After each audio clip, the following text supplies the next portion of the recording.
अधी मूं ॿुधो आहे त लीमे जे सूरनि खां बचुल भॼी वञी सजावट पनाह वरिती आहे ऐं लीमो हुनखे वठण लाइ वियो पर बचुल हुन सां न आई। हाँ न आई पर वापस छो न आई अदा? सिधी ॻाल्हि आहे, बचुल लीमे खां तलाक थी चाहे। लीमो बचुल खे कॾहिं बि तलाक कोन ॾींदो। तूं सजावल खे कोन थी सुञाणी, वॾो ख़तरनाक माण्हू आहे। रखंदो ऐं लीमे जी निड़ीअ ते लत ऐं ज़बरदस्ती बचुल ऐं लीमे जी तलाक कराईंदो।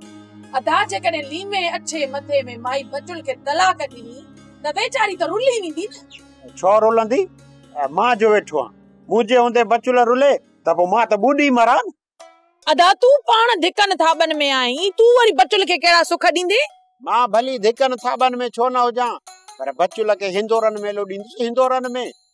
अदा हिन घर में हिंदोरा त कान्हनि, पर जेकॾहिं तुंहिंजी एॾी सिक या फाटई तो त चादर जी लोड ॿधी पोइ उनखे पयो लोॾा ॾिजाए। अधी जेकॾहिं मूं चादर जी लोड ॿधी ऐं बचुल खे लोॾियो न, तुआरो मुड़ुस आहे न साड़ो लो इहो मखण, उहो बि साड़ कंदो ऐं लोड ॿधी तोखे बि उन में लोॾींदो।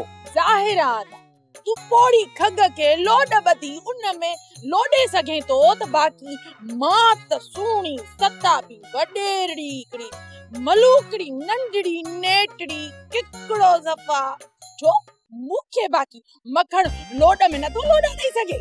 ॻाल्हि त ॿुधंदी, पंहिंजी तारीफ़ पाण कंदे लंजी कोन थी। मां पंहिंजी तारीफ़ पाण कोन थी कयां, मुंहिंजो जेको मखण आहे नी वो कसम खणी चवंदो आहे त बेगुल तू शहजादी आ, यमन जी शहजादी न पर अफ्रीका जी शहजादी आ। ॿुधाई सही त चवे थो। अदी अफ्रीका जी जो के शहजादी दियूं वो कारियूं हूंदियूं आहिनि, मेहण जहिड़ियूं थुलियूं ऐं तो ते मिसाल बि ठहे थो।